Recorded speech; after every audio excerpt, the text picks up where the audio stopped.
ये एक ऐसा प्लांट है जो बरसात का पानी पाते ही फूलों से भर जाता है। इसे रेन लिली कहते हैं।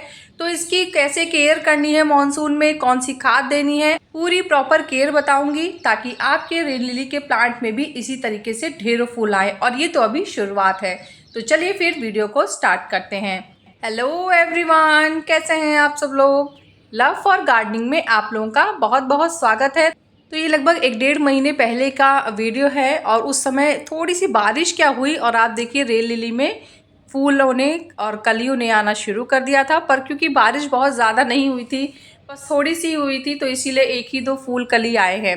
पर ये समय था कि अब मुझे अपने रेन लिली के प्लांट में कुछ ज़रूरी काम करने थे। तो अगर आपने तब नहीं किया है तो आप अभी भी कर सकते हैं। वो क्या काम है वो भी मैं आगे आपको बताऊंगी। तो मैंने क्या किया था कि जितने भी सूखे पत्ते वगैरह थे रेन लिली के, ये सारे मैंने हटा दिए थे। मतलब मैंने कुछ भी नहीं छोड़ा था। धीरे धीरे करके सबको आपको हटा देना है। आप चाहें तो रिपोर्ट भी कर सकते हैं, पर मेरे पास कुछ एक्स्ट्रा पॉट थे नहीं, तो इसलिए मैंने रिपोर्ट नहीं किया है। नेक्स्ट टाइम मैं इसको ज़रूर रिपोर्ट करूँगी। तो देखिए इस तरीके से इसके जितने भी लीव्स हैं सबको धीरे धीरे करके आपको हटा देना है। और अगर आपने उस समय लगभग 1 महीना 1.5 महीना पहले ये काम नहीं किया था तो इस समय आप सारे लीव्स ना हटाइएगा। बस ये है कि कुछ पत्ते हटाते रहें, ताकि क्या होता है ना कि फिर फूलों को खिलने के लिए स्पेस मिले और जो फर्टिलाइज़र हम देंगे उससे फूलों की क्वांटिटी ज़्यादा हो। देखिए बारिश के पानी से ही इसमें फूल खिलते हैं, तो आप इसको साल भर चाहे कितनी भी खाद पानी देते रहिए, इसमें फूल तभी आएंगे जब इसको बरसात का पानी मिलेगा। तो इसलिए ये इसी समय ही फूल देगा, मॉनसून सीज़न में। और उसके बाद जब तक सितंबर अक्टूबर तक बढ़िया से बारिश होती है तब तक इसमें बहुत फूल आते हैं और बहुत ज़्यादा क्वांटिटी में आते हैं। मैंने जब इसको लिया था लगभग 2 से 3 साल पहले मैंने इसके बल्ब ऑनलाइन ख़रीदे थे और मैंने गिनती के शायद 9 या 10 बल्ब लिए थे। और इस समय अनकाउंटेबल बल्ब हैं इसमें, क्योंकि ये बहुत मल्टीपल होते रहते हैं सालों साल काफ़ी, और मतलब बहुत ज़्यादा प्रोड्यूस करते हैं बल्ब। तो अगर आप कुछ ही बल्ब ले आते हैं तो 2-3 साल में आपके पास अनकाउंटेबल बल्ब हो जाएंगे। छोटे छोटे बल्ब होते हैं इसके, प्याज की तरह। मतलब जैसे प्याज तो बड़ा होता है, इसका साइज़ प्याज से भी बहुत छोटा होता है। तो इस वजह से मतलब, लेकिन देखने में लगभग उसी तरीके से होता है ये।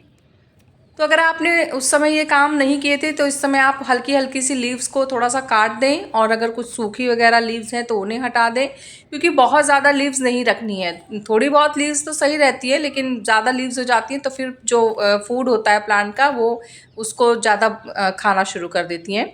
तो हाँ, अब ये देखिए मैंने सारे जितने भी पत्ते थे सूखे हुए या फिर जो नहीं भी सूखे थे, मैंने सारे ही हटा दिए थे।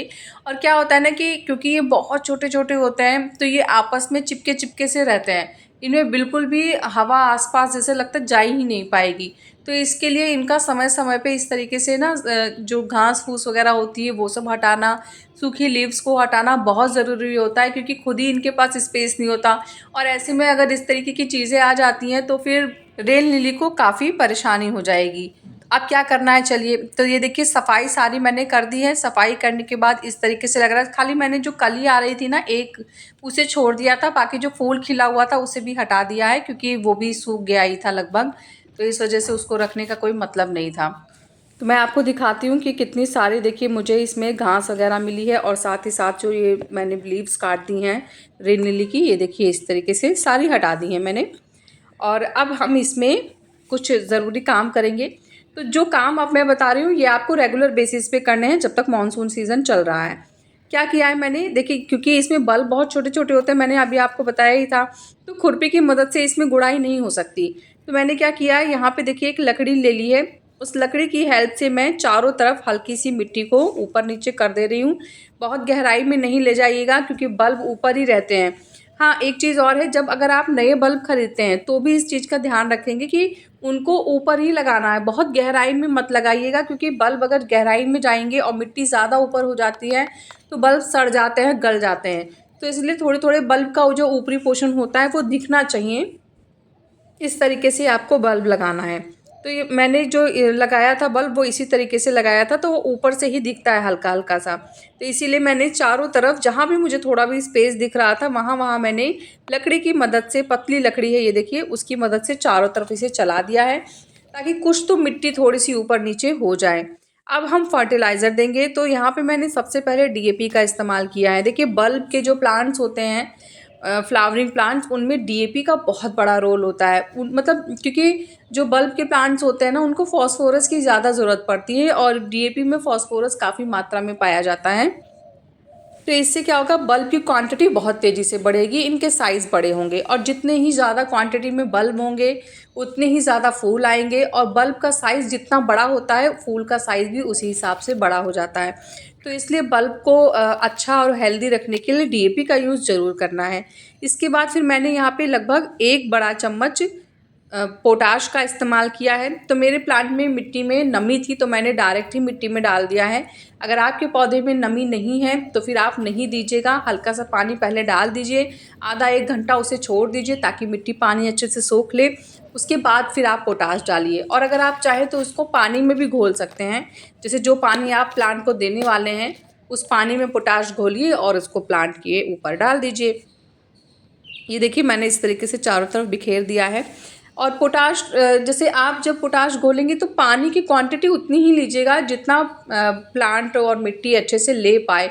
ऐसा ना हो कि वो ड्रेनेज होल से बाहर चला जाए, तो ऐसे में क्या होता है फर्टिलाइज़र भी साथ साथ में निकल जाता है। तो इसलिए इस चीज़ का ध्यान रखिएगा। बाकी इसे रखना फुल सनलाइट में है, पूरी प्रॉपर धूप मिलनी चाहिए और साथ साथ में पूरा खूब बरसात का पानी मिलना चाहिए। आप चाहें तो बरसात का पानी स्टोर करके भी रख सकते हैं। जैसे कि कोई बाल्टी लीजिए और उसको छत वत पे कहीं रख दीजिए और जब बारिश होगी तो सारा पानी उसमें भर जाएगा। उसके बाद उसे ढक के किसी सेफ जगह रखिए और थोड़ा थोड़ा पानी रेल में डालते रहिए। तो क्या होगा ना, इससे फूल कंटिन्यूसली प्लांट में आते रहेंगे पूरे मानसून। तो ये देखिए मैंने फर्टिलाइज़र देने के बाद इसको पानी दे दिया था ऊपर से। और अगर आप चाहें तो अभी भी इस फर्टिलाइज़र को दे सकते हैं। बस ये जो फर्टिलाइज़र है इसको महीने में 1 ही बार देना है, जैसे बार बार देने की ज़रूरत नहीं है। आपने जैसे जुलाई में दे दिया तो उसके बाद फिर 1 महीने बाद अगस्त में दीजिए और उसके बाद रिज़ल्ट आपको बहुत बढ़िया मिलेगा। ये देखिए इतने ज़्यादा इसमें बल्ब हो गए हैं कि पॉट का साइज़ ही चेंज हो गया है। आप देखिए चौड़ा हो गया है बीच में से पॉट, क्योंकि बल्ब की क्वांटिटी ही बहुत ज़्यादा हो गई है। नेक्स्ट सीज़न में पक्का इसको रिपोर्ट करूँगी। ये देखिए लगभग 10 दिन बाद का अपडेट है और एक और कली दिख गई है, क्योंकि बारिश बहुत नहीं हुई थी इस वजह से कली आपको उतनी नहीं दिखेगी। 1-2 कली बस थोड़ी बहुत यहाँ पे दिख रही है। और अब ये प्रेजेंट टाइम का वीडियो मैं दिखा रही हूँ। ये देखिए कितने सारे फूल आ गए हैं इसमें, आप देख सकते हैं। और कलरफुल फूल है, इसमें पिंक कलर के भी फूल आते हैं पर अभी पिंक वाले बल्ब में कोई कली वगैरह नहीं आई है। देखिए उसकी ग्रोथ अभी बहुत छोटी है तो इस वजह से इसमें नहीं आ रहा है, लेकिन धीरे धीरे उसमें भी फूल आने शुरू हो जाएंगे। तो ये बहुत सारी वैरायटी में आपको मिल जाएगा इजीली। तो अगर आप भी इसको अपने घर में लगाना चाहते हैं तो आप नर्सरी में चले जाइए, इस समय नर्सरी में भी मिल जाते हैं। ये सीड से भी ग्रो होते हैं, तो आप चाहें तो सीड से भी इसे काफ़ी मल्टीपल कर सकते हैं। मतलब बल्ब और सीड दोनों तरीके से ये ग्रो हो जाते हैं। तो कैसा लगा मेरा आज का ये वीडियो मुझे ज़रूर बताइएगा। अगर आपको वीडियो पसंद आया है तो वीडियो को लाइक करिएगा, चैनल को सब्सक्राइब करिएगा। मिलते हैं फिर नेक्स्ट वीडियो में, तब तक के लिए बाय, टेक केयर।